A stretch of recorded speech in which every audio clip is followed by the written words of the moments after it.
Тендерските процедури и бирократските пречки повторно ги оставија дел од онколошките пациенти без лекови. Само 2 месеци по кризата на клиниката за онкологија, пациентите повторно се соочуваат со истите проблеми.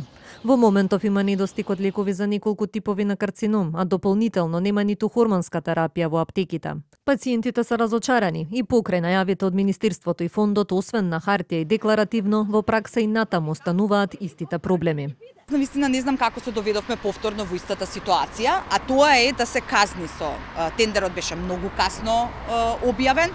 Не знам од кои причини тоа беше така, бидејќи ние веќе во почетокот на февруари знаевме дека терапија нема да има доволно.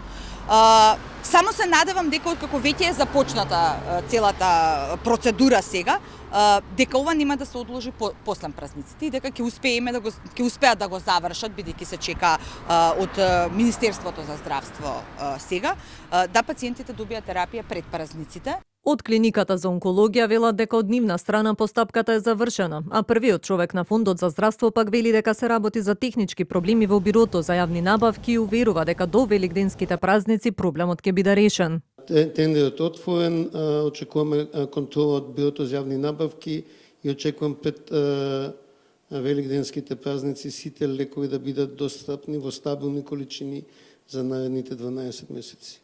Во меѓувреме не е решен ниту проблемот со недостигот од персонал на клиниката и по изјавите на здравствените власти дека буџетот за онкологија е речиси двојно зголемен. На клиниката се уште нема нови вработувања, а состојбата со постоечките ресурси е очајна.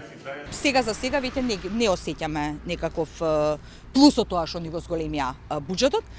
Нови вработувања на клиниката за онкологија нема. Иако постојано апелираме дека таму има проблем со гужви и има потреба од дополнителен персонал, се уште и оние вработени кои што се на клиниката со договори на дело, односно не се вработени, се уште нема одобрување да бидат вработени и јас навистина не знам кога веќе е ветено нешто дека ќе се случи, зошто чекаме. Истовремено се уште не е отворено ниту долго најавуваното онколошко оделение во градската болница 8 септември, каде е лоциран и акцелераторот кој беше набавен и промовиран уште пред 3 години. Со отварањето на ова оделение требаше да се олесни притисокот врз онколошката клиника.